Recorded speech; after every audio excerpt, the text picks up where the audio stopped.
Om Sadashiva Samarabham Shankaracharya Madhyamam Asmadacharya Parantam Vande Guru Paramparam Ishvara Guratmeti Muti Veda Vibhagne Vyomavad Vyaptadehaya Dakshinamurtaye Namaha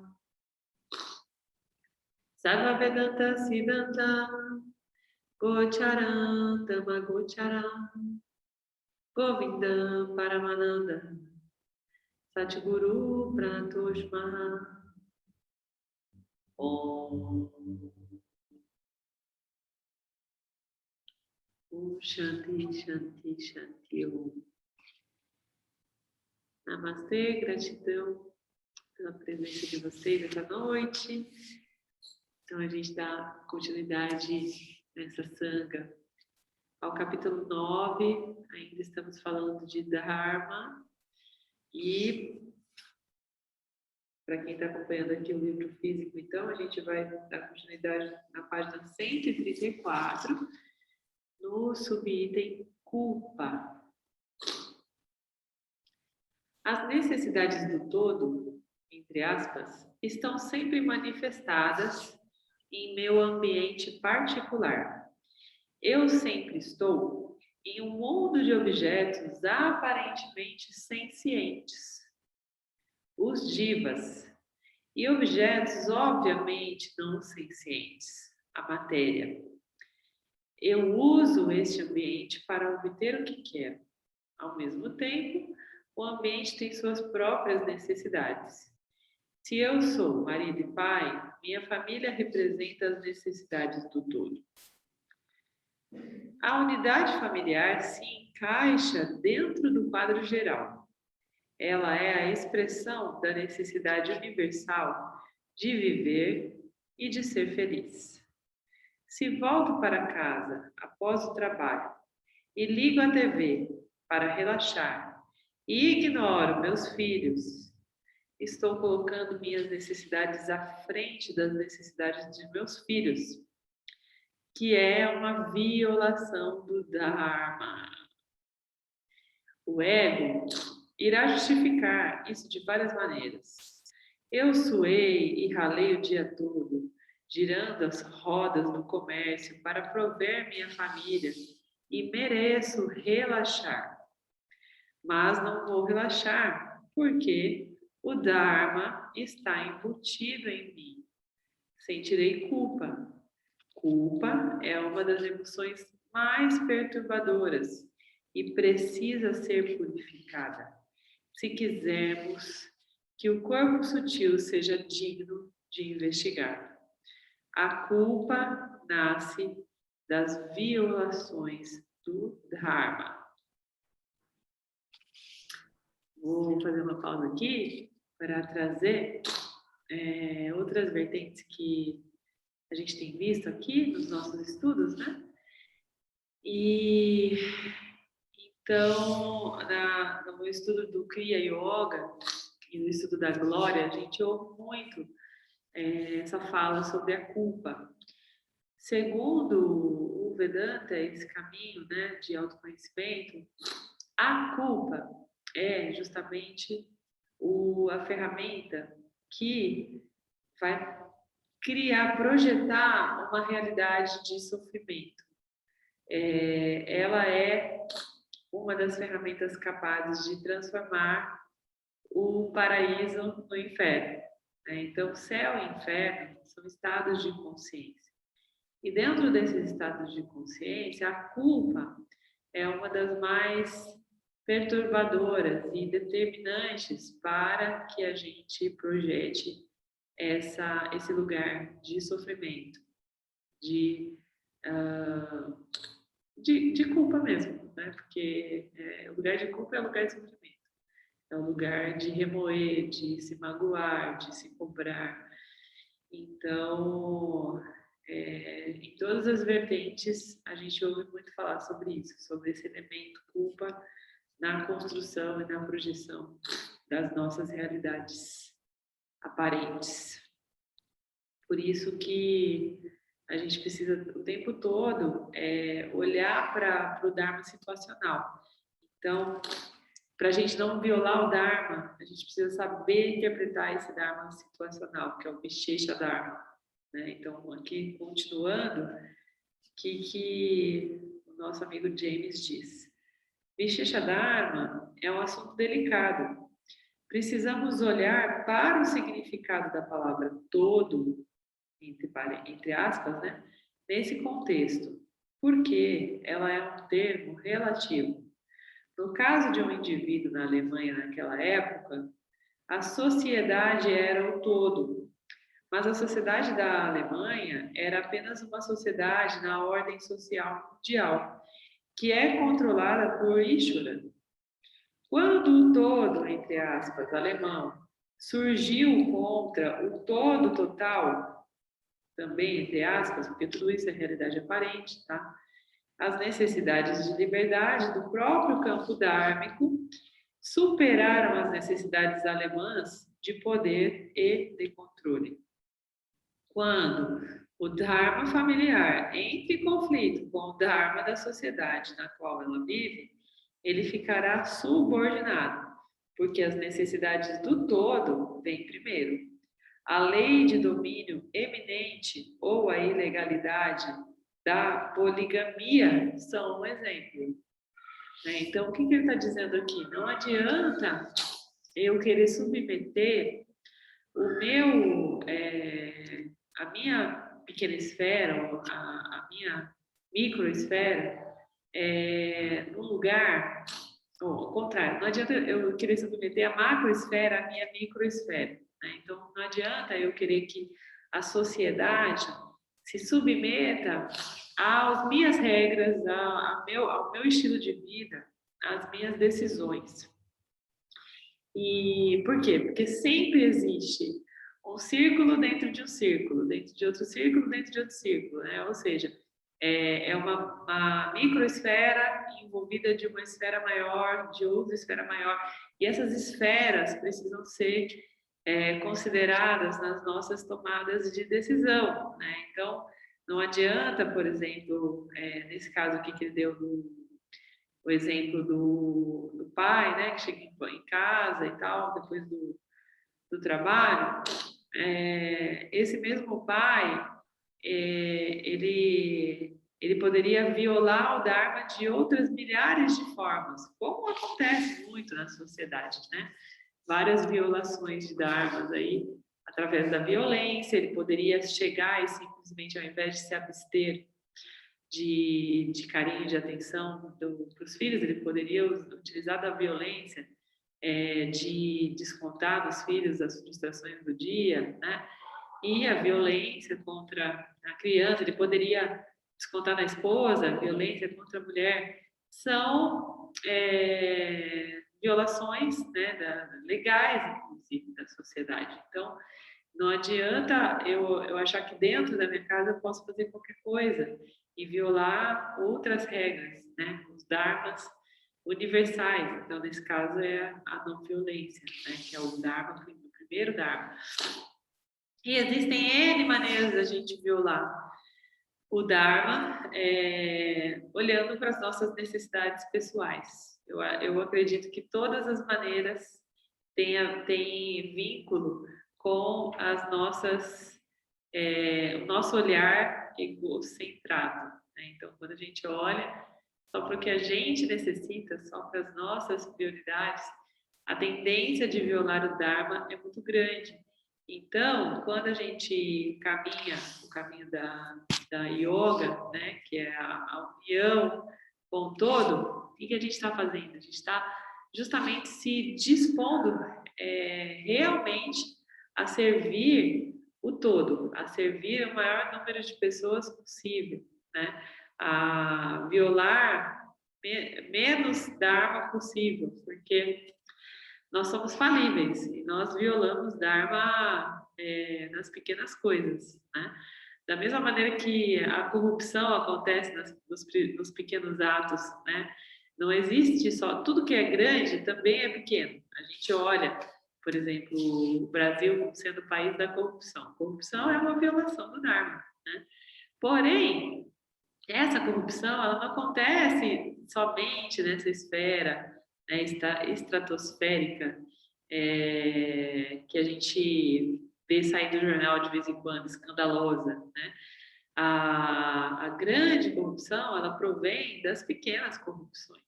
E essas pequenas corrupções fazem parte da nossa fisiologia, posso dizer, sabe? Então, nós estamos projetados a sermos corruptos, a sermos corruptíveis, né? Todos nós somos corruptíveis de alguma maneira. E esse lugar, né, de corrupção que de vez em quando recebe uma voz dentro de nós, tem tudo a ver com os nossos apegos e as nossas aversões, né? Mas principalmente com os nossos apegos, porque a máxima da corrupção, por exemplo, é de que todo homem cresceu preso, né? Então, cada um sabe aonde que o calo aperta, aonde que o homem se vende. E então, mas como que a gente se vende? A gente se vende exatamente quando a gente resolve priorizar as nossas necessidades individuais ou coletivas de uma microesfera, né? Geralmente, a gente ouve pessoas, por exemplo, que se submetem a um furto. Agora, na pandemia, a gente viu vários casos, né? De pessoas em situação de fome, que foram presos por furtarem itens de primeira necessidade no supermercado. E aí a justificativa que a gente ouve é qual? Eu não aguentei, não suportei ver o meu filho passando fome e eu tive que ir até o primeiro supermercado e roubar um mantimento que não tinha dinheiro. Inclusive, tem vários casos que a gente vê na sociedade que as pessoas são até absolvidas pela lei, né? Considerada essa situação caótica e limítrofe de necessidade básica. E é por isso que nós temos também, né, dentro da sociedade, uma estrutura organizacional que olha para as questões de necessidade social, né? Os direitos humanos, os serviços sociais de uma maneira geral, por quê? Justamente pelo Vishecha Dharma, porque tudo é situacional, né? Dentro da nossa realidade. Então, até tem uma máxima dos antigos que fala que a ocasião faz ladrão, né? É sobre isso o Vishecha Dharma, é a ocasião. O Vishecha Dharma está em cada ocasião. Então, dentro do nosso caminho de Karma Yogis, que é o que a gente está falando agora, né, de buscar dar os passos mais assertivos dentro dessa realidade aparente, o Vishecha, ele está em cada ocasião, em cada situação. Então, para que nós identifiquemos o Vishecha Dharma e tomemos as melhores decisões da forma mais dharmica possível, nós precisamos estar em constante vigilância e estado de presença, sabendo interpretar tudo que vem, né? Porque no caso dessas situações aí de absorção, né, de crimes, né, de violações, considerando uma situação crítica e tal, nós estamos falando de exceções, mas a regra é que existe uma lei para ser cumprida, né? Existem leis universais, além das leis materiais, né, das leis densas e que estão escritas no livro, existem leis universais. E essas são aparentemente inimputáveis, porque a gente não vê, né, a pessoa sendo punida ou imputada a partir das leis universais. Inclusive, isso gera em nós uma tendência para nos indignar, né? Por exemplo, a gente vê os políticos passando de todos os limites de engano, de manipulação e tal. E em algum aspecto a gente para se questionar, tá, mas como que uma pessoa dessa tem permissão de fazer isso por tanto tempo, né? Então essas leis universais, elas têm o seu próprio, a sua própria cadência e a sua própria forma de ser e de acontecer na nossa vida, karmicamente falando, né? Mas muitas vezes isso não é visto a olho nu. Isso é assistido por vidas e vidas, né? Mas o lance é o que a gente está fazendo aqui agora. Então, eu estou dizendo justamente por conta disso, que tem atitudes que a gente está tomando agora, decisões que nós estamos tomando agora, que tem uma tendência de trazer para a gente uma carga kármica, né? Uma, uma reação, porque toda ação gera reação. Uma reação em cadeia kármica, de resgate e karmicamente negativa, né? Que é o que provém do Papan Karma, que é o karma negativo. Então, tudo isso demanda interpretação de Vishesha Dharma o tempo todo. Tudo é interpretável de acordo com uma ocasião. Diga, Ricardo.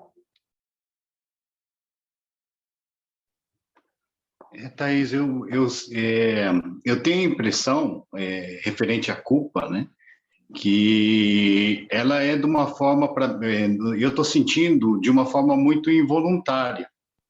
Conforme está avançando no estudo do Vedanta, o sentimento de culpa, ele tem estado cada vez mais presente no meu cotidiano.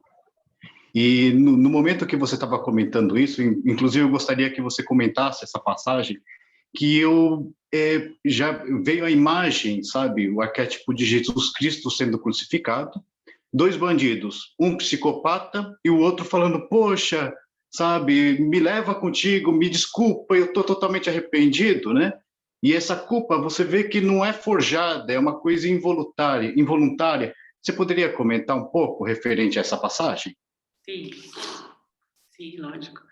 Então, o que o Vedanta diz é que a culpa, ela provém de uma consciência também, né? Então, por exemplo, isso que você está dizendo, desse processo involuntário, por que é involuntário? Porque você é involuntário entre aspas, porque você já se voluntariou lá atrás a fazer a trilhar esse caminho de vidya, né? Que é a equalização da ignorância. É quando a gente tira, né, esse véu da ignorância e de tamas da nossa vida, que é a vidya, né? Então, a vidya é a ignorância. Então, lá atrás, você, quando tomou a decisão de trilhar esse caminho do conhecimento, você se voluntariou, né? Então, tudo isso que tem vindo,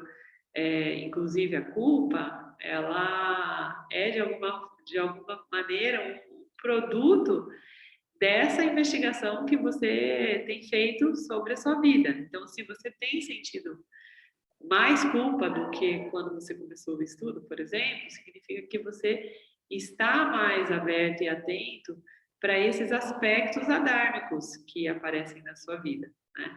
Agora, a maneira de olhar para isso é entendendo que, lembra que isso que aqui no livro, as necessidades do todo, por exemplo, aparecem entre aspas, né?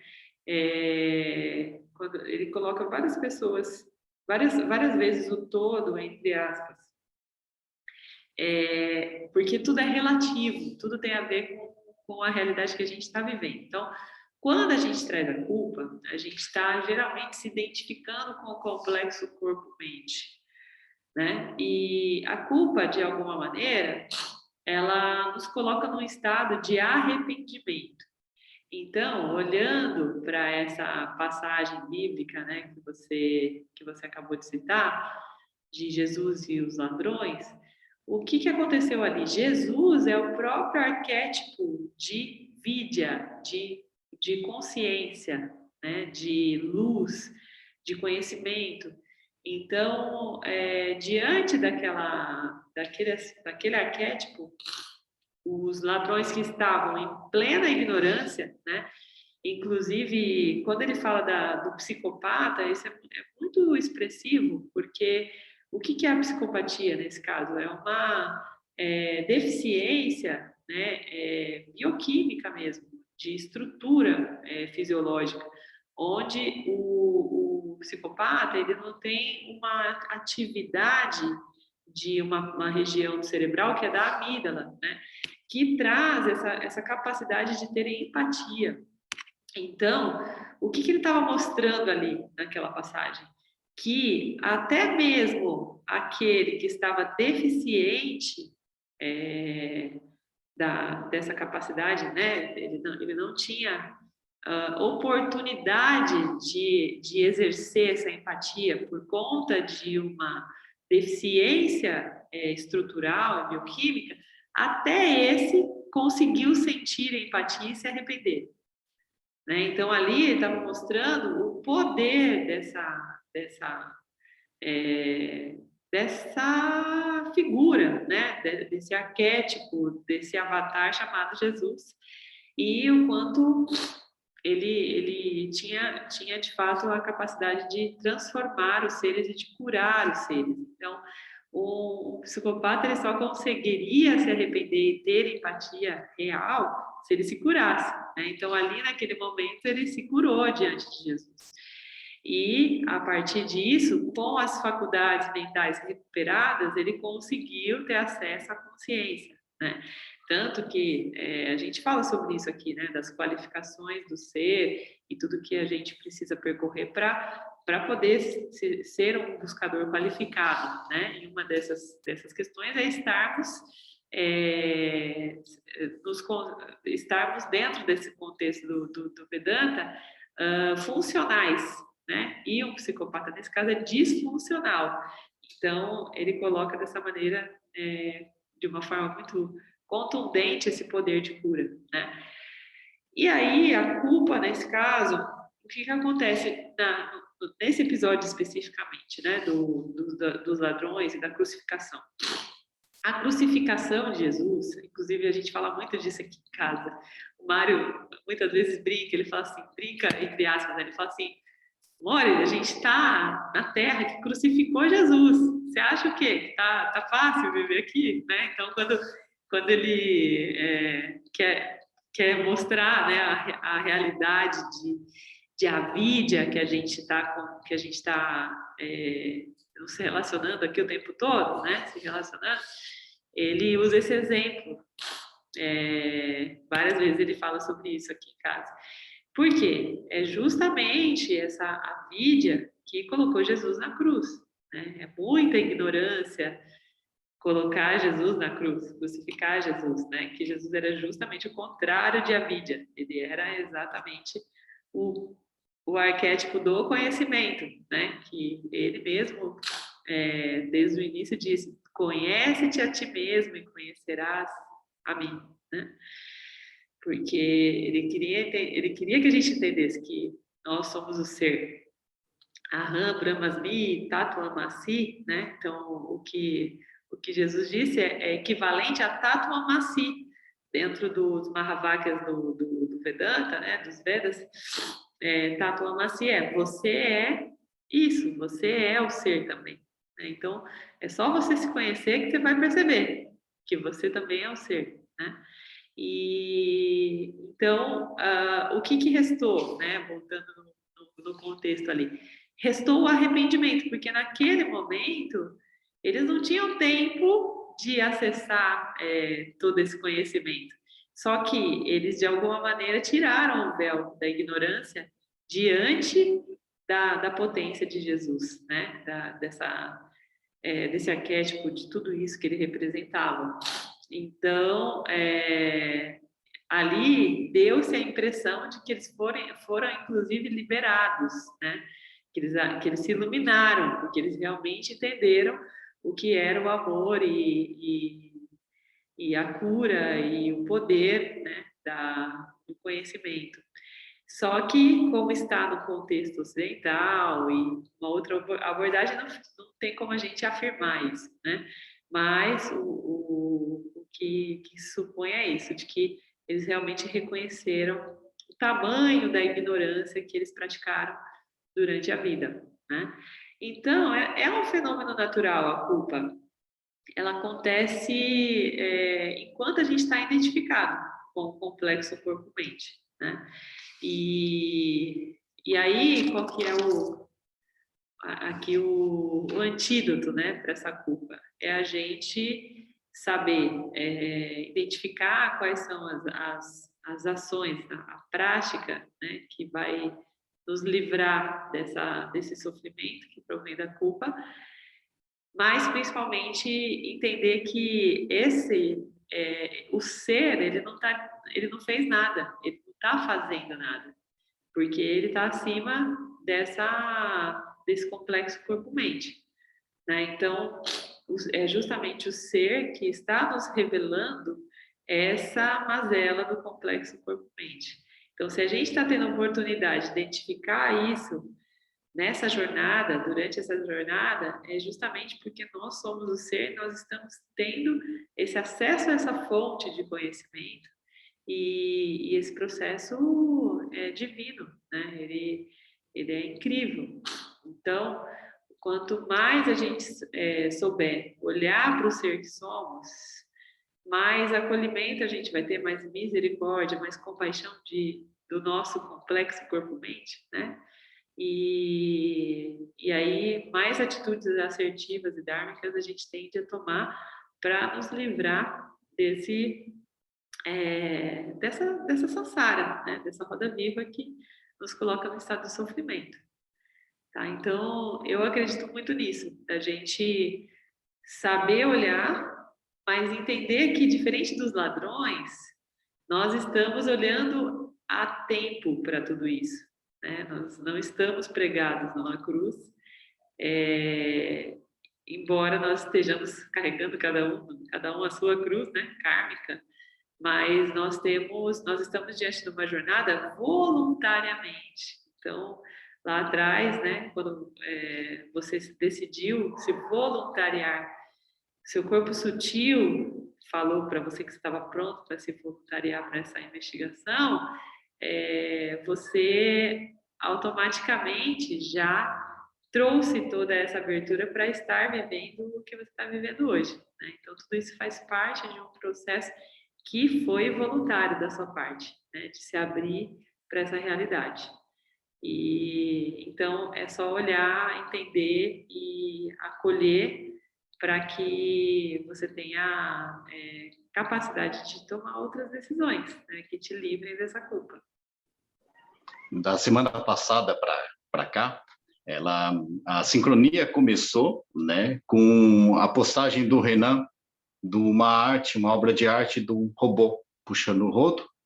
Aí nós vemos isso. Aí nós estudamos sobre o principal valor, né, que seria a não violência, né? Uhum.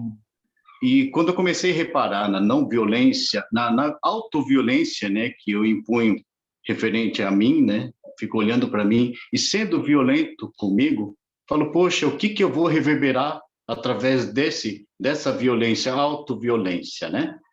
E para além disso, ainda vem uma total incongruência, porque a gente vai entendendo eu estou entendendo através do meu corpo causal, o estudo do Vedanta, que é uma coisa que, para mim, está sendo assim, bem sutil e, nossa, para alcançar alguns ensinamentos está sendo um pouco complicado.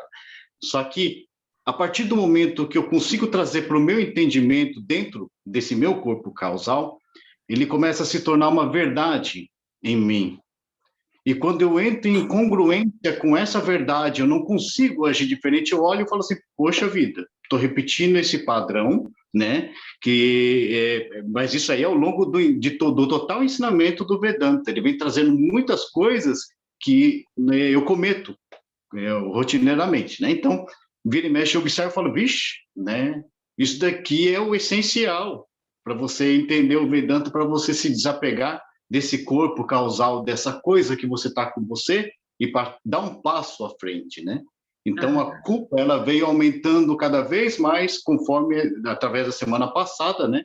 Por causa dessas incongruências, da verdade que eu estou entendendo agora e de eu não conseguir agir dentro dessa verdade que é um assunto complicado, porque quem está entendendo essa verdade é o meu corpo causal também, né? Com um monte de padrões programados já, né? Então, eu acho importante que você leve em consideração uma questão, que o corpo causal, ele é o corpo que faz comunicação com a outra ordem de realidade, porque é o corpo do inconsciente. O que você consegue acessar de fato é o que vive no corpo sutil, onde estão todas as suas programações, que são seus vasanas vinculativos, né?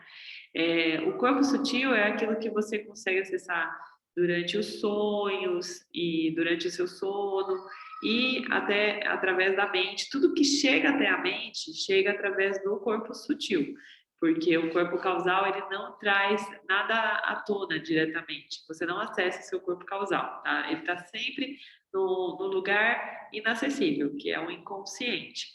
Ele traz de lá do inconsciente algumas coisas, ele deixa emergir, mas quando emerge, emerge para o corpo sutil, para você acessar, tá? Então, é importante você construir essa estrutura para você entender essa dinâmica. É assim que acontece. Agora, quando você fala sobre se perceber nessa pequenez, que é o que você está me dizendo, poxa vida, eu estou olhando, mas não consigo mudar. Hoje cedo, olha que interessante essa sincronicidade, né? Hoje cedo o Mário me contou uma passagem que eu nunca tinha ouvido e que ele falou assim: Nossa, você nunca ouviu a passagem da porca e dos porquinhos? Eu falei: Não. Ele falou: Nossa, você precisa ouvir porque você vai usar isso muito nos exemplos do Vedanta. E ele me contou, e agora eu já vou usar hoje mesmo com o que você acabou de falar, né? E acho que ele deve estar ouvindo aqui, ó. Eu já estou usando a passagem da porquinha, Moreninho. Ele está lá com o Miguel, mas ele deve estar ouvindo. Então, assim, o que aconteceu com a passagem da porquinha? Ai, meu Deus. Tá com o Miguel. Então, é assim, ó, a passagem da porquinha. Tinha um seguidor, né, uma alma que estava buscando o buscador da verdade, que tinha acesso a Vishnu. Vocês sabem quem é Vishnu? Todo mundo conhece Vishnu aí? Então, Vishnu, ele é dentro da trindade dos Vedas, né?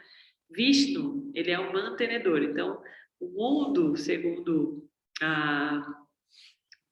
os Vedas, né? Ele foi criado por Brahma, que é o grande criador, e ele é mantido por Vishnu e destruído por Shiva. Tá? Então, esse é o ciclo: criação, manutenção e destruição. Criação, manutenção e destruição. E Vishnu, ele é grande mantenedor. Então, Vishnu, ele tem vários avatares que representaram ele na Terra. Jesus Cristo é um deles. Krishna é outro.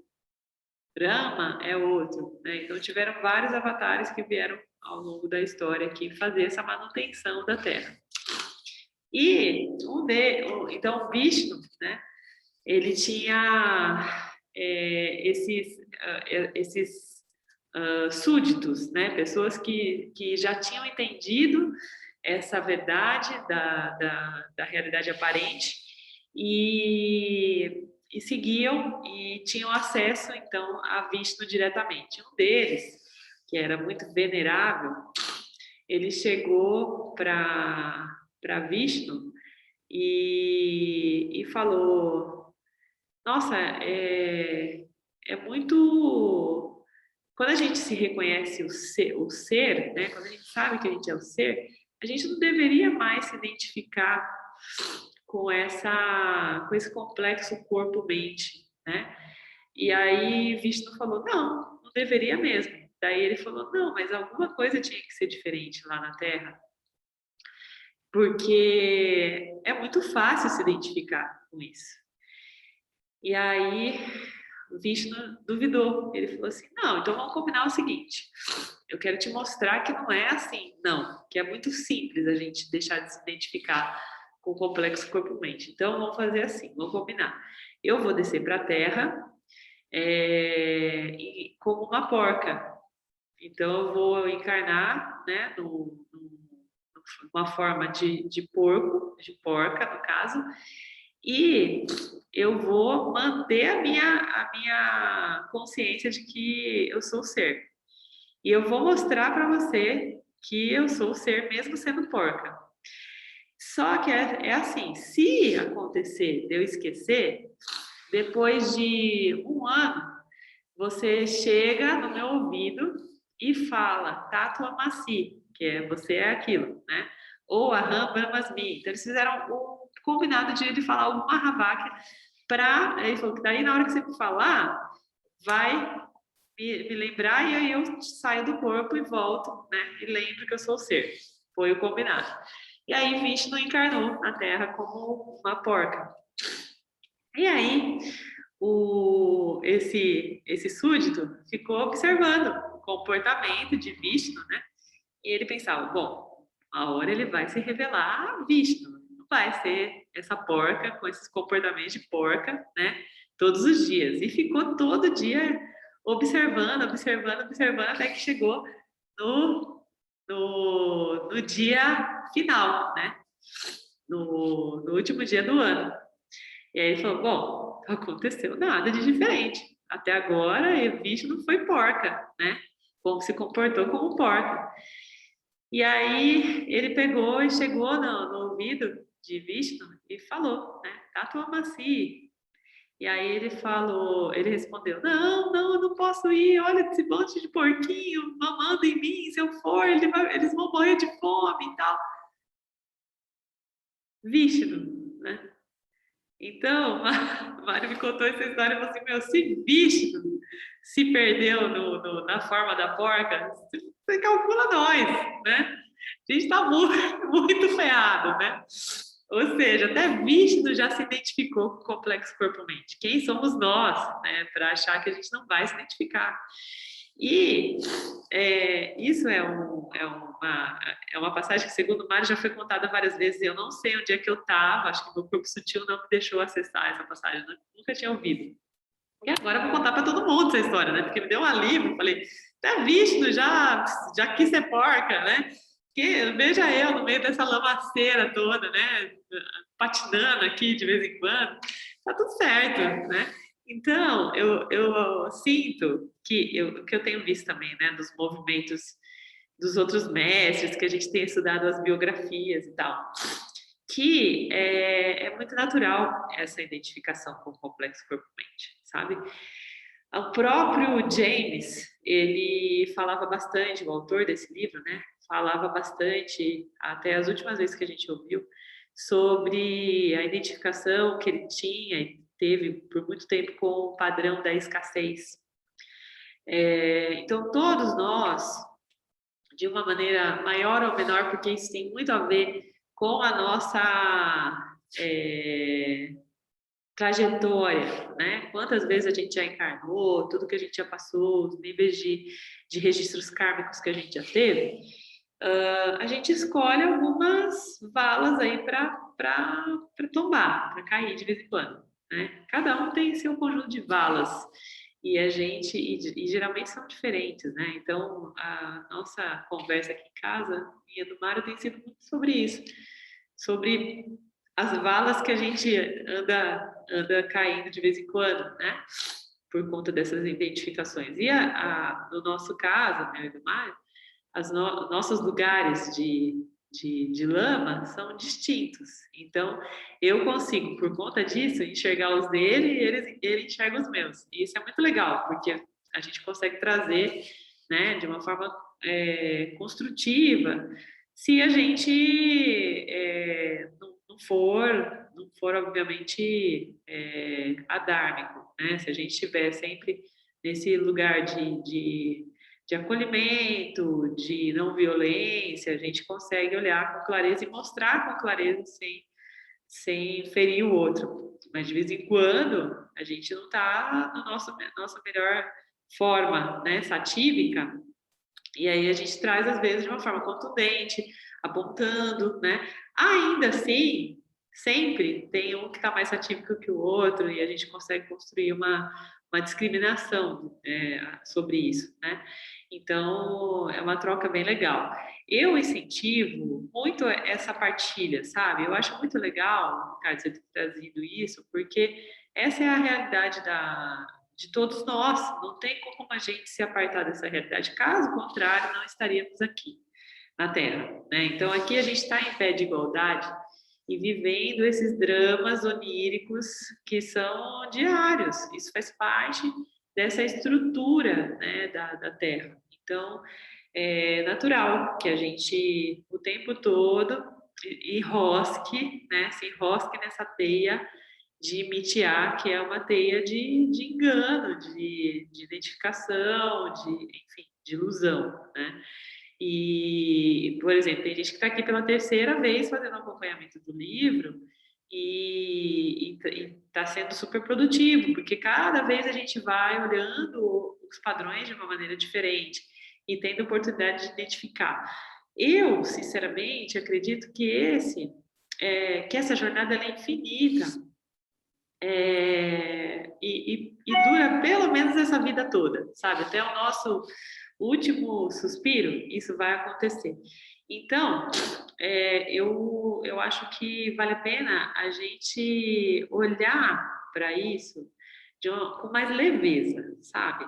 Porque, primeiro, também tem uma outra teoria dos Vedas, do Vedanta também, que diz que nós encarnamos, tem uma teoria que fala 220 mil vezes, outras falam mais de 400 mil vezes, né, até atingir o estado de liberação. Então, isso é muito relevante, porque acaba sendo uma pretensão muito grande nossa se a gente pensa que a gente tem que fazer tudo nessa vida, né?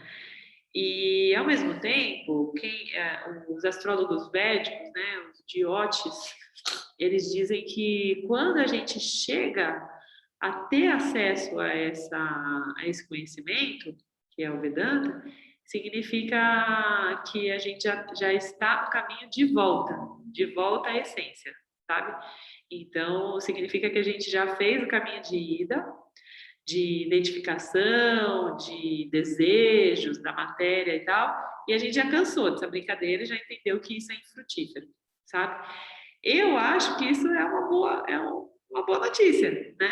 Agora, o caminho de volta, ele é do tamanho do caminho da ida, então ele também é longo, e tá tudo certo, né?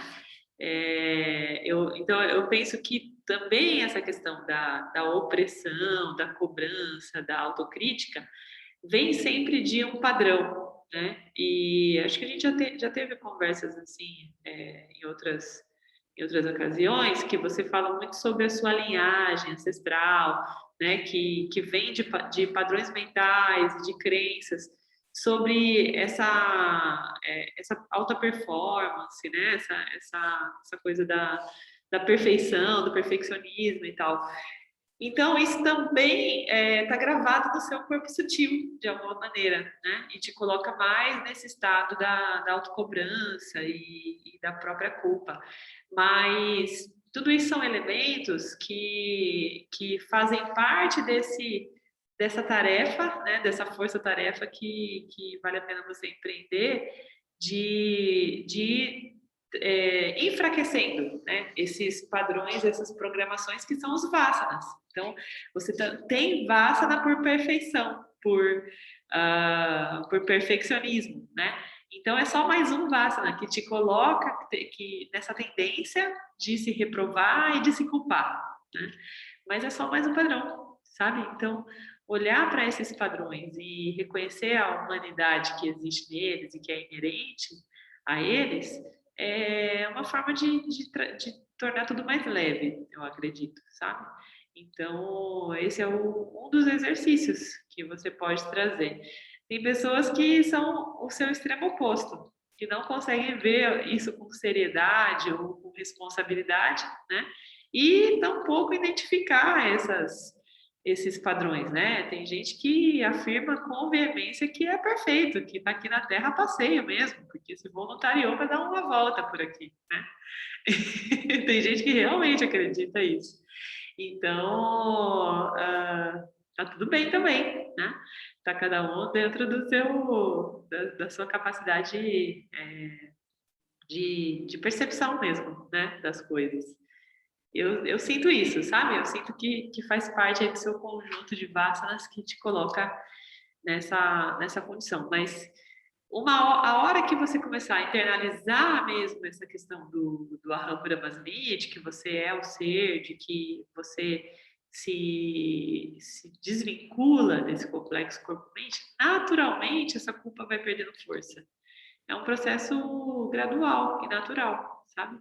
Então, só continua nesse processo, porque, como você bem disse, é, tá totalmente fora do seu controle essa velocidade, né?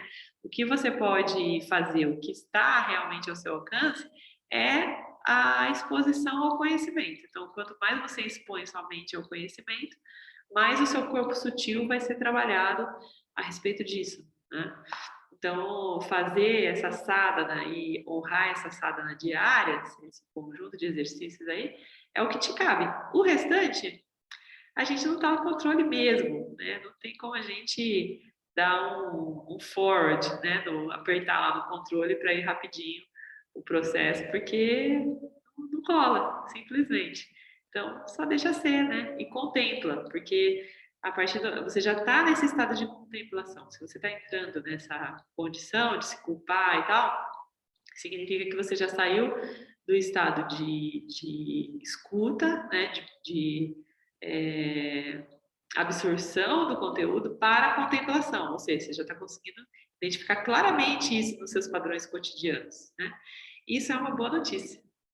Simplesmente tá confirmando que você está se dando conta do que é o conhecimento, né? É bem, para mim, eu vejo com bastante entusiasmo, sabe? Isso, porque é muito melhor isso do que quem está a essa altura sem conseguir identificar nenhum padrão na vida sobre tudo isso que a gente está vendo, né? Significa que está dando certo. Mais alguém quer trazer alguma questão sobre isso, gente? E quando a gente fala de culpa, parece que nasce o ser humano e nasce uma culpa junto, né? Todo mundo tem culpa de alguma coisa.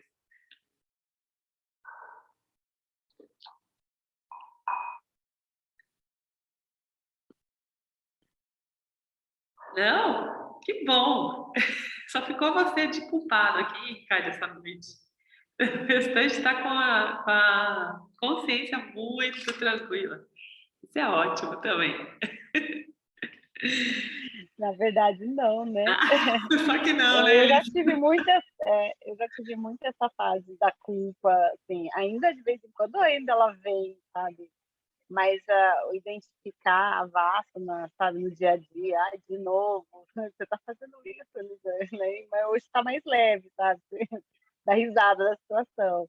Mas o sentimento de culpa ainda vem. Eu já tô da segunda vez aqui. Ah, é Elisa segunda, né? Ela, ela vem perseguindo a gente, eu acho, essa culpa. É verdade, Elisa, você me fez lembrar que antes da gente fazer os estudos, quando a gente fazia só os rituais, né? Em Bauru, você também apresentava essa máxima de culpa, né? Você sempre trazia, nossa, eu não estou fazendo tal coisa, eu não estou sendo o que eu podia ser e tal. Então, você também, como Ricardo, tem esse Vassana por culpa, por perfeccionismo. Então, é só uma característica do corpo sutil, né? Que fica mais evidente durante essa busca do autoconhecimento, né?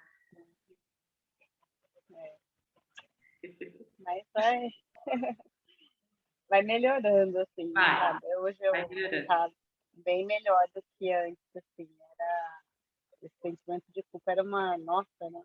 Me incomodava muito, assim, pegava muito, né? Hoje já tá bem mais tranquilo, bem mais leve, assim. Sim. E todas as ferramentas de autoconhecimento vêm nos ajudar justamente nos compreender e nos acolher, né?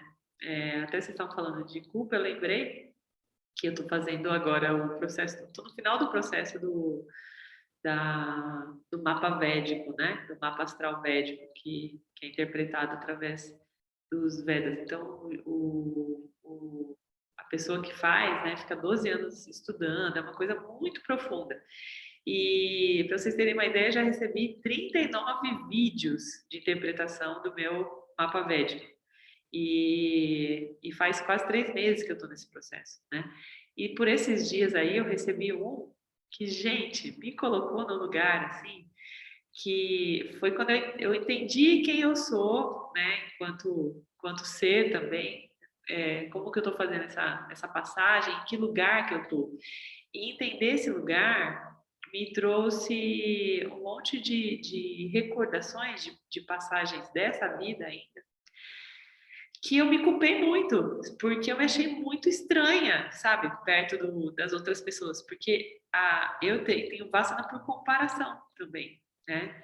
E aí o tempo todo eu ficava comparando, não, mas por que eu sou tão esquisita assim? Por que eu não penso igual fulano, ciclano, beltrano, né? Ficava comparando com as pessoas.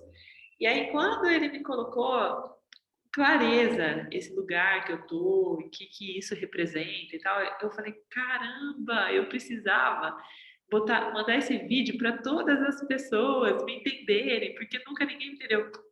E aí na hora veio, olha que loucura, isso é Vassana, Thaís. Por que as pessoas têm que te entender? Só você tem que se entender, né? Então, só se entenda e se acolha do jeito que você é, finalmente, né? E, nossa, eu entrei no processo, uma catarse sobre isso, sabe? E aí eu falei, caramba, eu posso ser eu, que coisa e tal. E é um alívio, sabe? Foi um alívio. Então, tudo isso que vai chegando para gente são ferramentas que são presentes de Ishvara, né? Para a gente aprender a se acolher, a se compreender dentro da nossa real natureza. Porque, de fato, está todo mundo aqui só fazendo exercícios para se livrar dessa ignorância, né? Então, tudo isso são elementos da ignorância e faz parte da nossa jornada. Muito bom. Bom, então, continuando aqui, vamos no Visheshadharma, é um assunto delicado. É isso? No parágrafo seguinte. Qual todo deveria determinar meu comportamento? Então, todo aqui, entre aspas, de novo, tá? Vamos entender isso.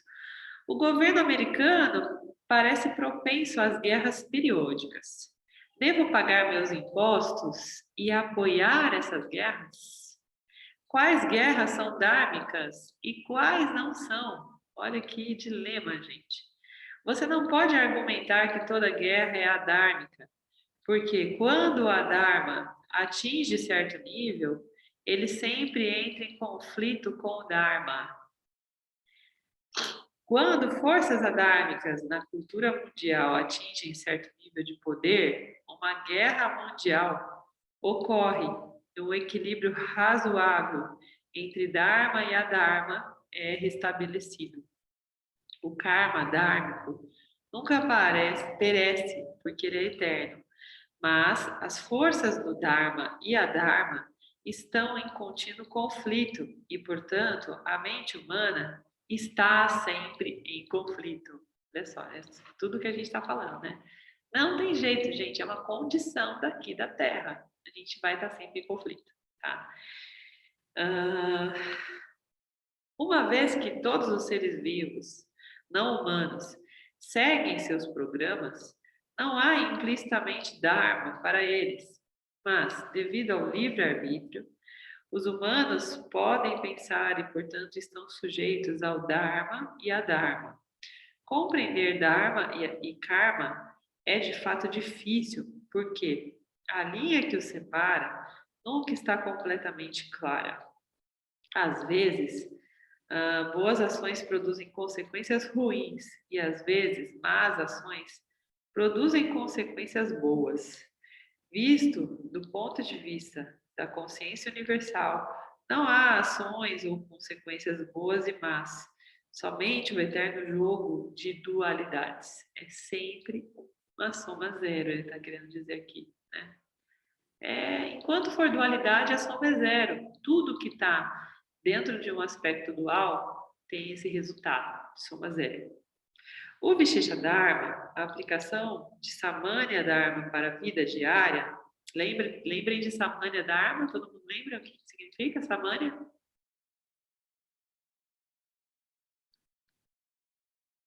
Quem me conta aqui, o que é Samanya Dharma? São os valores. É o Dharma universal, os valores universais. Tá? Então, o que é o Vishesha Dharma? Olha, aqui ele dá mais uma outra interpretação de Vishesha. É a aplicação de Samanya no cotidiano. Tá? Então, o Vishesha é o Samanya picadinho dentro do nosso cotidiano. Tá? É o Samanya em ação no nosso cotidiano, se vestindo de objetos e se colocando para a gente, se apresentando para a gente de forma situacional, circunstancial. Tá? Está carregado de dificuldades devido ao Adharma. Mas o que é contrário ao Dharma numa situação não é necessariamente contrário em outra situação. Por exemplo, um ladrão que enfia uma faca no abdômen de um estranho na rua é culpado por comportamento adármico. Mas um cirurgião que abre com uma faca o abdômen de alguém com apêndice infectado está seguindo o Dharma, mesmo que o paciente morra. Uau! Essa é bem contundente, né? Essa ilustração aqui. Um exemplo muito explícito, né? Sobre Dharma e Adharma. Ambos estão seguindo seu Swadharma. Isso é outra coisa que a gente precisa considerar, sabe? O ladrão, ele nasceu com Swadharma de ladrão. Então, olhando de novo a passagem lá de Jesus, né? O ladrão nasceu com essa programação. Ele estava cumprindo o Swadharma dele. E ainda cumprindo o Swadharma dele, ele teve a oportunidade de se livrar da ignorância, né? Diante de Jesus. Por quê? Porque, embora ele esteja na polarização oposta, né, do Adharma, ele também faz parte do sistema. Ele está incluído, né? Ele pertence.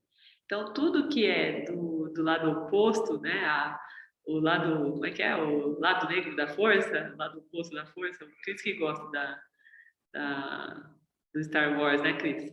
Então, tudo tem seu lado B, não tem jeito. A gente precisa incluir esses lados da força, né? Entender que também é força. E que tá todo mundo cumprindo seu Swadharma. Tem gente que veio aqui programado para ser ladrão. Vai fazer o quê?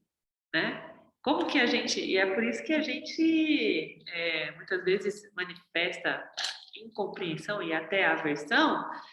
Eu, por exemplo, tenho isso com os políticos. Eu olho e falo, meu, como é que pode o cara ser tão cara de pau, assim, vindo uma CPI, falar com essa veemência uma mentira desse tamanho, e saber o quanto de gente que está envolvida com isso, e perdendo vidas e tal.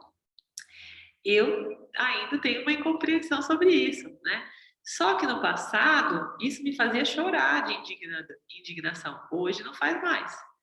Então, eu percebo que essa versão ela já está sendo atenuada, né?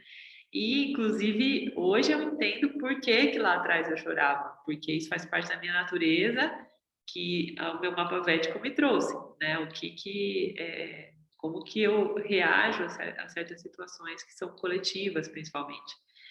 E então tá tudo certo, tá tudo no seu lugar, né? Tá cada um no seu estado de consciência acessando aquilo que precisa acessar, né? E seguindo estritamente o seu programa, que é o seu Swadharma, né? As suas missões aqui, ok? Só fazendo uma correção, então, o programa em si, ele é o Sanskara, né? Ele está submetido ao Swadharma, tá? Só para não confundir aqui os conceitos. É da natureza daqueles com sanskaras criminosos roubar, então esse é o programa, tá? É da natureza daqueles com sanskaras virtuosos curar. Simples assim, está no nosso programa, tá? Mas o valor da ação em si depende do contexto. Você poderia argumentar que matar um homem por dinheiro satisfaz as necessidades do criminoso para sua próxima refeição, mas ele faz isso às custas da vida de outra pessoa. Não é difícil compreender que o valor da vida supera o valor de uma refeição. Então, de novo, são as ordens de realidade. São os círculos dentro dos círculos, né? A meta dessa discussão, no entanto, é a aceitação do fato de que existe uma tensão contínua entre Dharma e Adharma. No que se refere aos nossos desejos, essa tensão é solucionada pela prática de Dharma, Karma e Yoga. Gente, eu estava lendo isso e lembrei de uma situação muito absurda nesse contexto que aconteceu comigo hoje exatamente.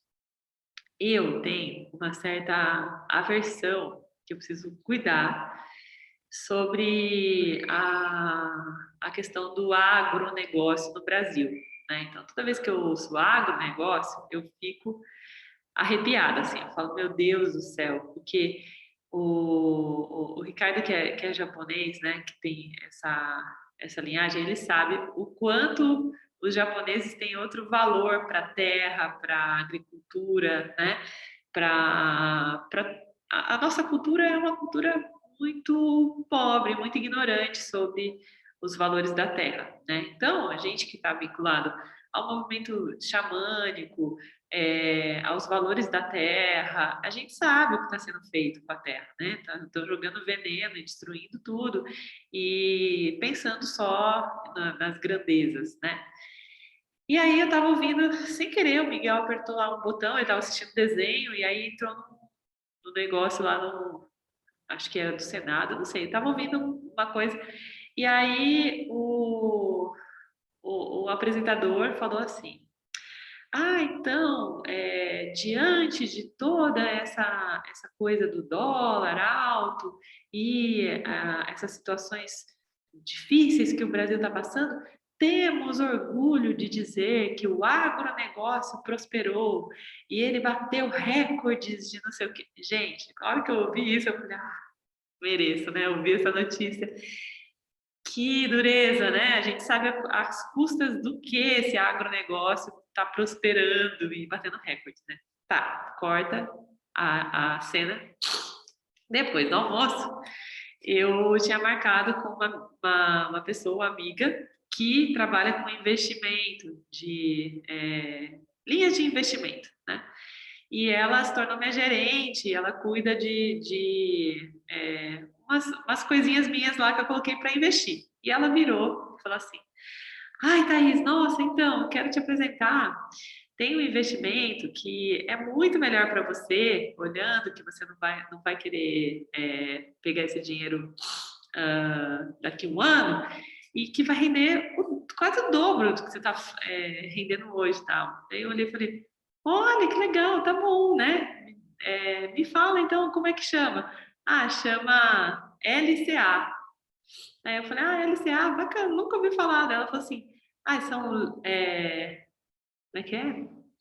Não sei o que lá, de letras de crédito do agronegócio. O que ela estava me dizendo? Eu vou te dar o dobro do que você ia ganhar daqui um ano, só que daí você coloca lá no agronegócio. Ai, gente, olha, a hora que eu ouvi agronegócio, eu falei, Ishwara, você tá de brincadeira comigo, né? No mesmo dia, você não me dá nem 24 horas. Não é possível. E aí eu olhei para ela e falei, a Suriel falando, tá bombando isso? Então, acho que todos os gerentes estão ligando para todo mundo que tem alguma coisa investida e oferecendo isso, né? Porque eu acho que eles estão investindo tudo no agronegócio, né? E aí, em princípio, eu falei, pô, legal, né? Legal render o dobro, né? A hora que eu vi agronegócio, eu falei, então, tá tudo bem, pode deixar onde tá, que tá tudo certo, sabe?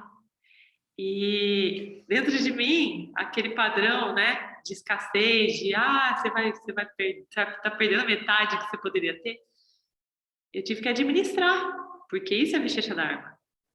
né? Então, eu olhei para isso e falei, eu vou ter que saber lidar com isso, porque eu não vou investir para ganhar o dobro numa coisa que está tirando tudo de todo mundo, né? Isso não é Dharma. Só que isso aconteceu em menos de 24 horas, sabe? Então, qual que é o lance aqui que eu tô trazendo, né? Ilustrando. Que essa capacidade de contemplar e de perceber, Vedanta em tudo, é surreal, né? Só que nem sempre é legal, é super legal. Às vezes é essa deprê. Eu olhei e falei, nossa, que deprê. Eu tenho que lidar com isso, né? Com essa clareza, né? Que loucura! Não podia dar de louca e fingir que nem ouvia o agronegócio e botar lá e render o dobro. Não dá para dar de louca, não dá para fingir que não ouviu, né? É isso, né? Então, quando a gente ouve essa questão da ignorância que é uma bênção, né? A gente duvida, mas às vezes né? Às vezes é melhor a gente estar ignorante, melhor aos olhos de Mitya, né? Aos olhos do Sansara, porque a gente fica mais descansado, né? Porque esse negócio de consciência, gente, deixa a gente ligado no 220 o tempo todo, né? E isso é muito trabalhoso, é um trabalho incansável, né? Esse do autoconhecimento. Então, é o que é. E que bom que a gente está tendo essa oportunidade de acessar isso e pagar esse preço, né? Então, hoje, eu paguei literalmente um preço, né? O preço da terra sobre uma decisão dentro do Vicheshadharma, dentro dos princípios que eu estou internalizando como sendo princípio universal, né? O princípio da igualdade, da não violência, né? Como é que eu vou incentivar a violência, essa matança de tudo, né? De tudo quanto é bicho dentro do que eles chamam de agronegócio? Tem condição, né? E faz parte da vida. Então, todos nós temos esses desafios diários, né? Mas é uma comparação assim que é monstra, né, Thaís? Porque aqui o rapaz ele assassina em troco de uma refeição, né? Uma vida não tem um valor comparado a uma refeição, né? Aí a natureza tem um valor a um carro que você pode comprar novo com esse lucro do investimento, né? Exatamente, exatamente. Como é que eu posso fazer qualquer coisa com esse lucro do investimento, achando que é uma vantagem se eu estou colaborando com a destruição do planeta, né? Faz sentido, né? Então, é tudo isso, né? Agro é tudo, aqui é o Igor falando, agro é tech, agro é pop, agro é tudo, né? E é tudo mesmo, tudo de adármico, tá incluído aí. Faz parte. Bom, então, continuando aqui, então essa tensão, ela é solucionada pela prática de Dharma e Karma Yoga, né? Quando a gente sai dessa zona de tensão, quando a gente tem capacidade de discriminar a respeito daquilo que a gente está vivendo e tomar a decisão dármica, que foi o que eu tive a oportunidade de viver hoje, né? E fiquei muito feliz por essa oportunidade. Então, todos nós temos a oportunidade o tempo todo de viver isso, né? O tempo todo está acontecendo isso. Às vezes é mais emblemático, como foi hoje para mim, às vezes menos, mas é o tempo todo isso rolando, tá? O Dharma está intimamente conectado ao Karma, porque ele não significa nada separado das ações que o apoiam ou o violam. Para manter o Dharma vivo, a ação é necessária. Em todo caso, não está sempre claro como responder dharmicamente em cada situação. Devo dizer a verdade e magoar os sentimentos de alguém? Ou devo dizer uma mentirinha e me sentir mal porque violei o valor da honestidade? Incidentalmente, expressar os sentimentos às vezes é dármico e às vezes não, dependendo do contexto. Indivíduos particularmente insensíveis, com forte senso moral, frequentemente estão envolvidos em muitas situações desagradáveis, devido à sua necessidade de dizer a verdade. Como eu me sinto é uma verdade, não é a verdade. Olha a diferença. Como eu me sinto é uma verdade, Não é a verdade.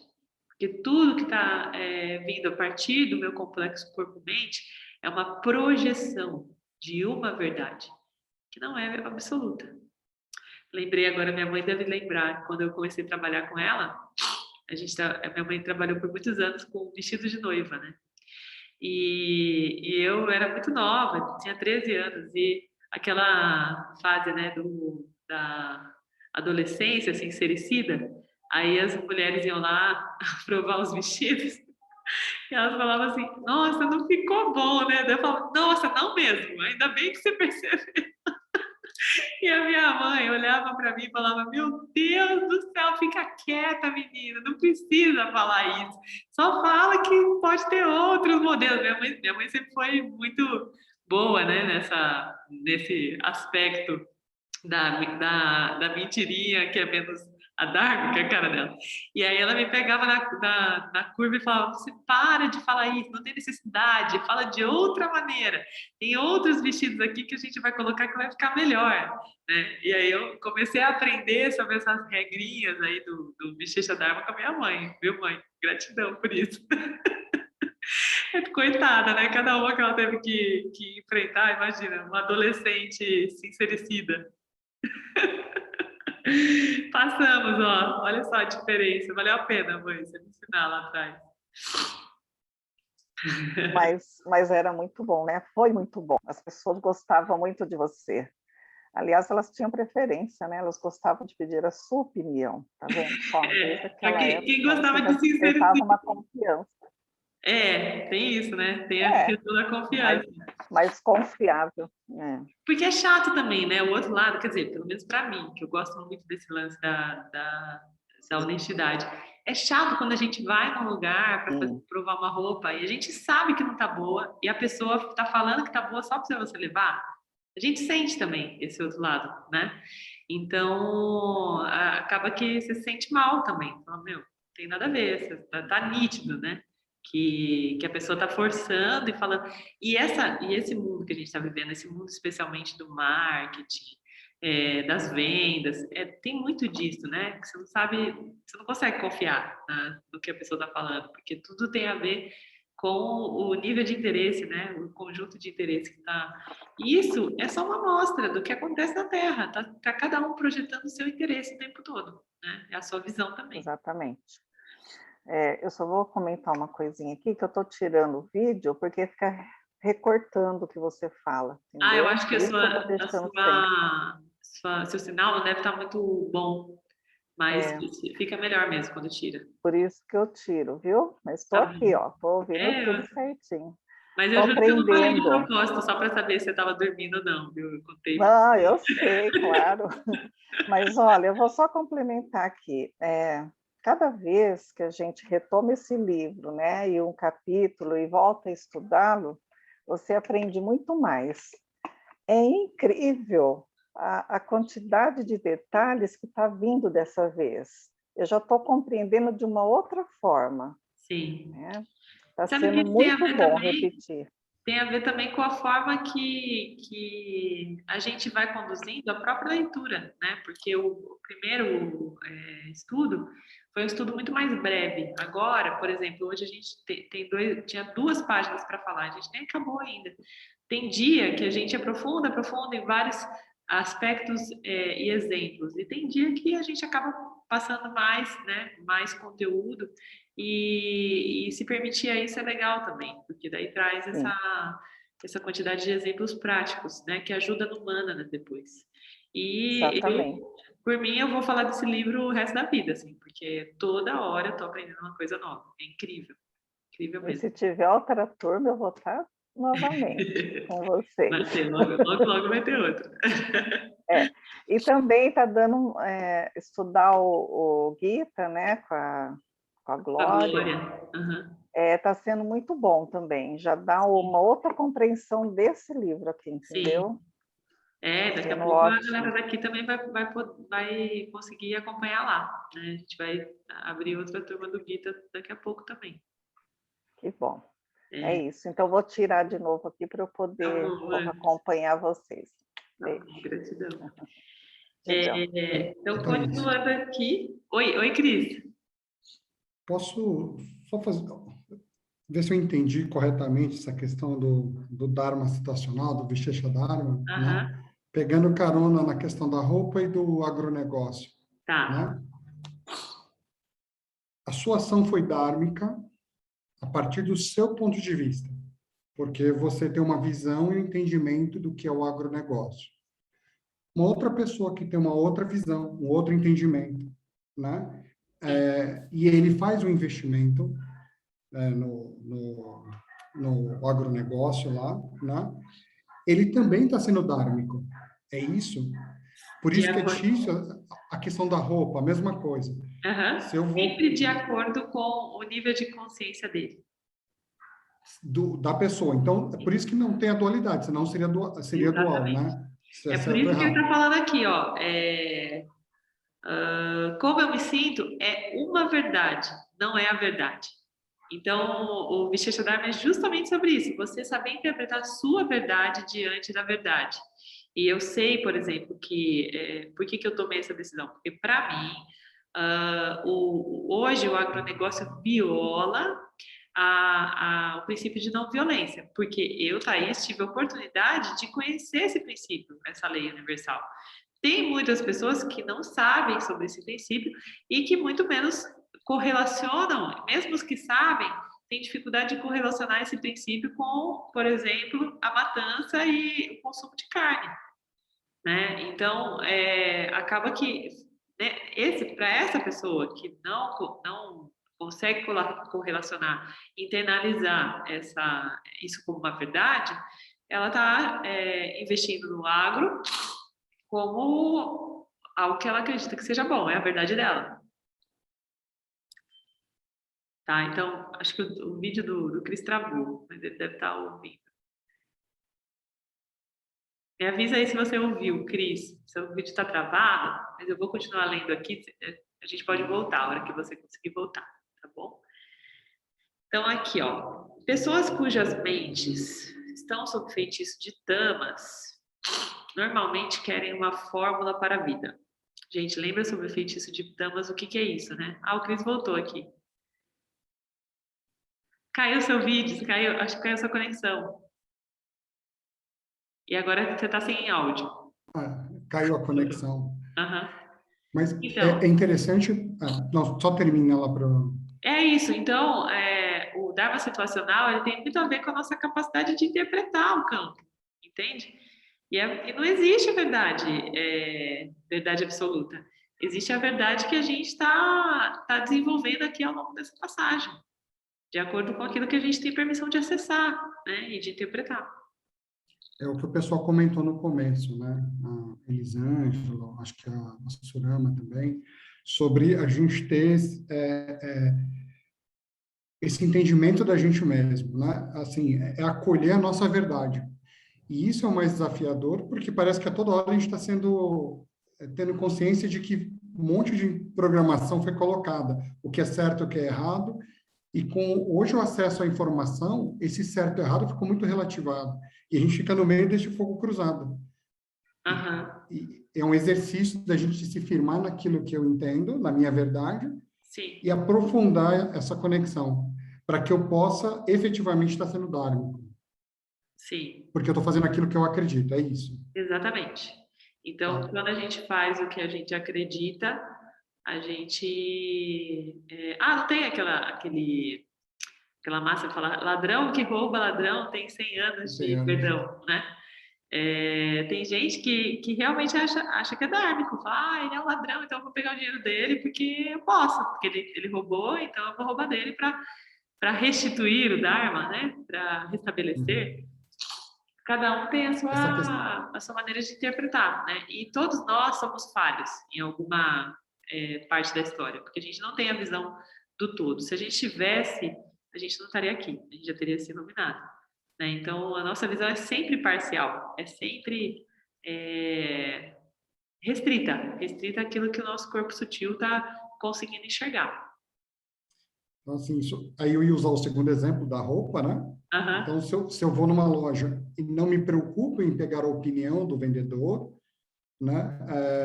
Eu estou sendo dármico porque eu estou fazendo aquilo que, para mim, eu vesti uma roupa listrada e xadrez, que a Paty odeia, Agostinho Carrara, né? Modelo Agostinho Carrara. Então, eu tô sendo dármico. E quando eu escuto a opinião de alguém... Ah, Miguel, eu vi o lindo. O Miguel está concordando comigo. Listrado e... Tá bom, não. Beleza. Então, isso ficou claro a questão do situacional, né? Mas essa parte da roupa eu não entendi, assim, quando você escolhe não pedir a opinião, assim, é isso? Não, não acolher a verdade do outro, né?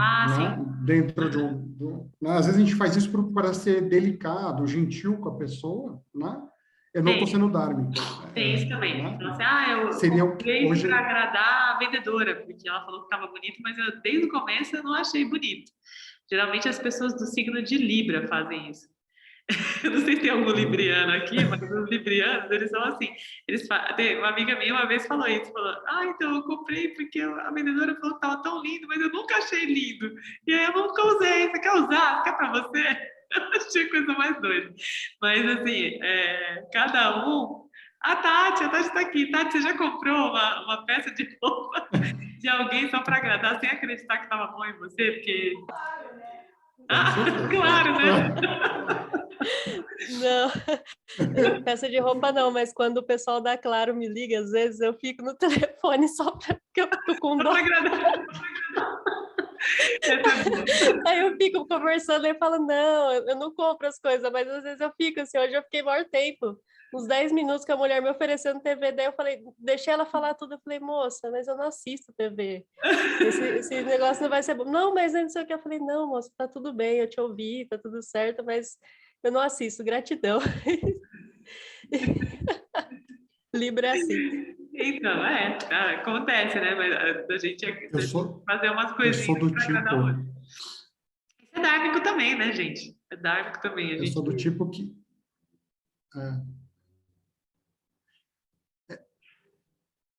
A minha preocupação é eu ser indelicado com o outro, não... Aí é o princípio de não violência, né? Da não violência. Então, você recusar hoje...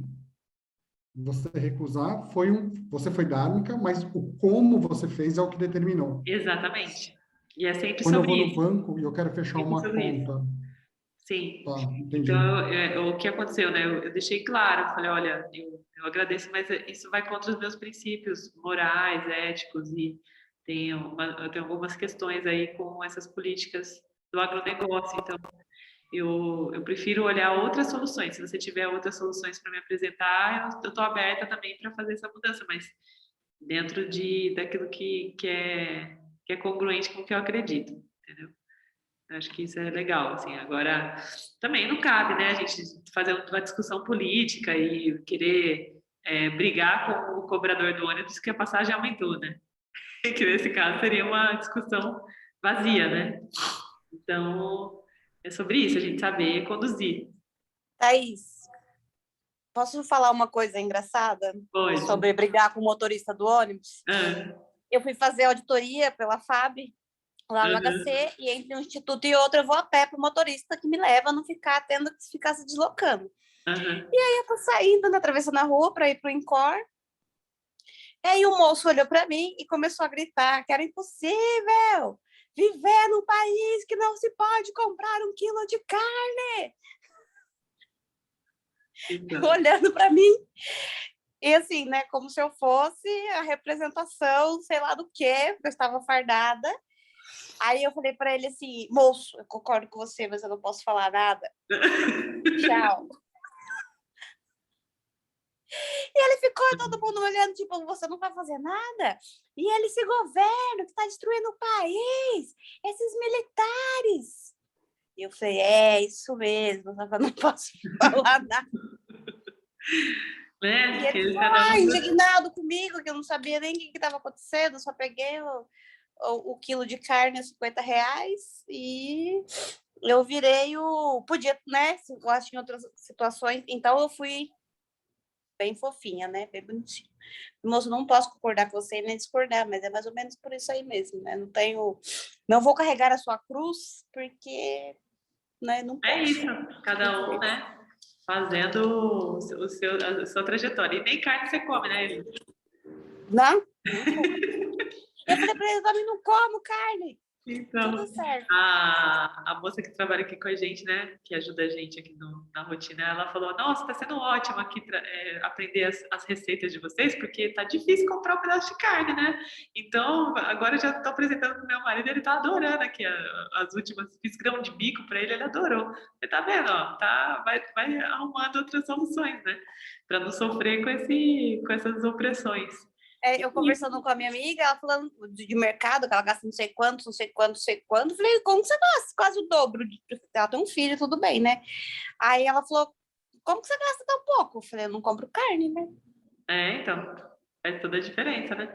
Então é isso é Vishecha Dharma. Ou a gente vai se revoltar e queimar, ou fazer churrasco lá no Congresso Nacional como protesto, ou então a gente vai mudar para o grão de bico, né? E mudar os nossos padrões. Então, tem várias formas, ou, enfim, eu coloquei ou, mas tem infinitas outras formas, né? De soluções aí para as nossas mazelas, para tudo isso que a gente vive. Olha, eu queria propor para você agora, para vocês todos, são 21h35. Será que a gente consegue terminar o capítulo? Faltam 3 parágrafos. Vocês conseguem aguentar aqui mais um pouquinho? Pode ser? Então, pessoas cujas mentes estão sob o feitiço de tamas, que é a ignorância, né? Normalmente querem uma fórmula para a vida, ou seja, não querem pensar, não querem ter trabalho, né? Tamas é isso. Por seus intelectos estarem nublados, elas carecem de discriminação para negociar o campo dármico. Eles querem um filme branco e preto, mas a vida vem em tons de cinza. Há normalmente uma incerteza sobre quais ações são corretas e quais são erradas. Isso é normal. Em termos de Swadharma e Vishecha Dharma. Portanto, no que concerne à ação, a discriminação é sempre um requisito, baseada no conceito de que um investigador precisa realizar ações que têm impacto mais benéfico no corpo sutil. Olha só, então isso é bem interessante de se guardar. É aquilo que tem impacto mais benéfico no corpo sutil. Ou, dizendo isso negativamente, realizar ações que tenham o menor impacto prejudicial, levando-se em conta o Dharma. Ou seja, muitas vezes eu vou ter que escolher pelo menos pior. Não tem jeito. Não tem o melhor. Tem o menos pior, tá? Faz parte. Resumindo, Dharma Yoga é sacrificar as necessidades pessoais de Ishvara, as necessidades do todo, mas somente quando houver conflito. Benfeitores são indivíduos que procuram por oportunidades para se sacrificar. Olha só que interessante essa reflexão, né? Então, o que está acontecendo? O que é oportunidade para me sacrificar? Oportunidade para me sacrificar é o mesmo que sempre buscar optar sempre pelas ações que beneficiam o maior número de pessoas possíveis, mesmo que não me beneficie no tamanho que poderia me beneficiar, né? Ou seja, estou renunciando aos meus benefícios próprios para tentar beneficiar o maior número de pessoas possível, ok? Benfeitores, já falei isso. Isso não se qualifica como Dharma Yoga, se for realizado com um senso de inadequação moral ou insegurança, porque isso cria um senso de ego moralista, ou seja, vou fazer somente para ser aceito, vou fazer essa boa ação só para as pessoas acharem bonito, né? Então, toda vez que eu estou fazendo algo para me adequar moralmente, eu estou sendo inadequada, né? Automaticamente, tá bom? Porque eu estou agindo de acordo com o ego. Dharma Yoga é uma grande oportunidade para abaixar a bola do ego e apagar seu senso de separação. No entanto, se é da sua natureza ajudar, é importante seguir sua natureza. Só que não vai tirar foto e colocar no Instagram que você está ajudando, né? Não precisa fazer algo para mostrar para ninguém. E ajuda por ajudar. Uma pessoa madura e culta é alguém atento às suas próprias necessidades, mas que compreende a necessidade de manter o Dharma como um serviço para tudo. A literatura mundial está repleta de lindas declarações sobre a importância do Dharma e frequentemente o retrata como uma luta épica entre forças sobrenaturais míticas. Star Wars está aí, né? Pra gente ver. Mas a vida não é um drama, é apenas a vida. Tem uma outra parte da história aí, que não é esse livro, que fala que é um drama onírico, né? Que é um super drama. Mas aqui o James prefere colocar que é o que é, tá? A prática diária de Dharma Yoga equivale a um pouco mais do que a manutenção de tradições ou de civilidade, ou, falando mais prosaicamente, de observação de boas maneiras. Ou seja, não é sobre se adequar a uma sociedade, sobre uma natureza, uma realidade aparente. Não é sobre se adequar a uma realidade aparente, é sobre desvendar essa realidade aparente e entender o que é real por trás disso e ter coragem de se posicionar diante daquilo que está sendo entendido, compreendido. Que muitas vezes não é conveniente. Então, é um caminho inconveniente, digamos, né? Então, é aquela história que eu falei sobre a ignorância, que às vezes é uma bênção. Tá? A prática espiritual vai um pouco além de resolver os persistentes conflitos que perturbam o corpo sutil. Os conflitos surgem por não seguir seu Swadharma, por uma interpretação inadequada de Samanya Dharma e pela ansiedade pelos frutos da ação. Karma, Dharma e Yoga resolvem esses conflitos. Conforme a prática amadurece e a mente se interioriza, e se torna pacífica, ela se estabelece em Sattva. A luz da consciência universal brilha fortemente nela e você irá identificar aquela luz como seu próprio ser. Olha só que lindo isso, né? Isso é exatamente a resposta da pergunta do Ricardo no começo, né?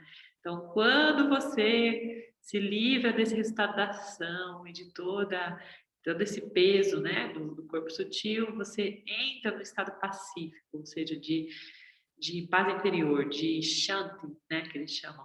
E aí você se estabelece em sattva, que é a sabedoria inabalável, tá? Então, essa luz da consciência se torna você se descobre o ser. Esse é o caminho que é prometido, né? É o tesouro prometido aqui dessa caminhada do Vedanta. Ok? Alguém tem mais alguma questão para colocar? A gente terminou, então, a leitura do capítulo 9 com muita alegria. Mais um capítulo aí contabilizado nesse caminho. E eu queria saber se ficou alguma dúvida desses últimos parágrafos aqui. Tá. Oi. Eu queria só colocar, porque eu estava vendo aqui no pedacinho aqui que eles falam que nem todas as guerras são adármicas, né? Uhum. Aí me veio à mente aqui a situação lá do Afeganistão, né? Eles tinham um regime de Talibã, depois saiu do Talibã e agora eles retornaram. E eu lembro que eu li um livro que chama, né, Mulheres de Cabul. Eu não lembro o autor agora, mas tinha vários relatos de várias mulheres que viveram sobre o regime de Talibã. E alguns relatos, elas concordavam com o regime do Talibã, que elas se sentiam seguras, né, mesmo com toda, né, aquele regime que era, né, né. E eu fico pensando assim, hoje, se fosse fazer um livro uma entrevista com essas mesmas mulheres, quais seriam os pensamentos dessas mulheres que eram a favor aqui, né? Não totalmente a favor, mas elas concordavam. Como elas pensariam, porque elas viveram um bom tempo sobre outro regime, né? E, sabe, essa questão então, é muito doido isso que você da falou, verdade. Porque essas mulheres, elas estavam agindo com a própria verdade sobre a sua própria busca pessoal, que provavelmente era a busca por segurança. Né? Então, eu me sinto mais segura. Então, ela está na busca por segurança. Só que essas mulheres que estão buscando a segurança nesse caso, elas estão ignorando esse benefício do todo, em favor do seu próprio benefício. Né? Ah, tá bom para mim, então não quero saber do resto. né? E então é sobre exatamente isso que é o Vishecha Dharma e o Samanya Dharma. A gente conseguir identificar as oportunidades de abrir mão dessas necessidades egocêntricas, né, para beneficiar o todo.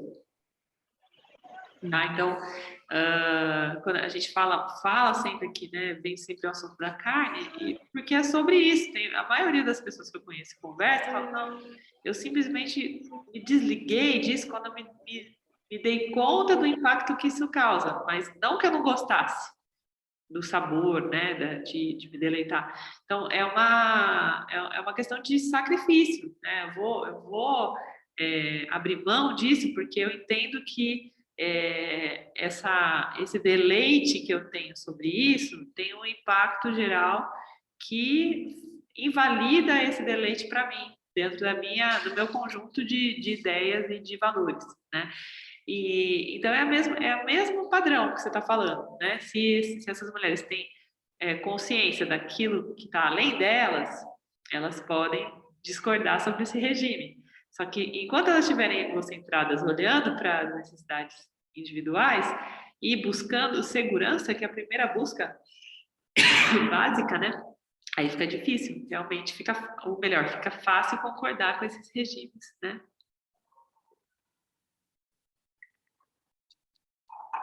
Totalitaristas. Então, é sobre isso, né?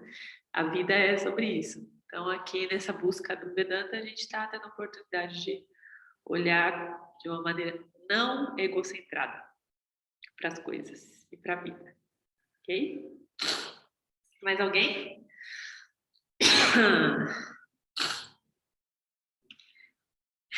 Então, com essa energia, né, da completude, mais um passo em direção ao conhecimento e a vidya, né?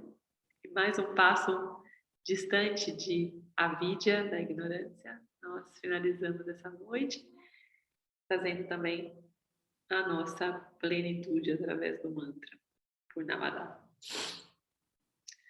Om Purnamada Purnamidam Purnamudachyate Purnasya Purnamadaya Purnameva Vashishyate.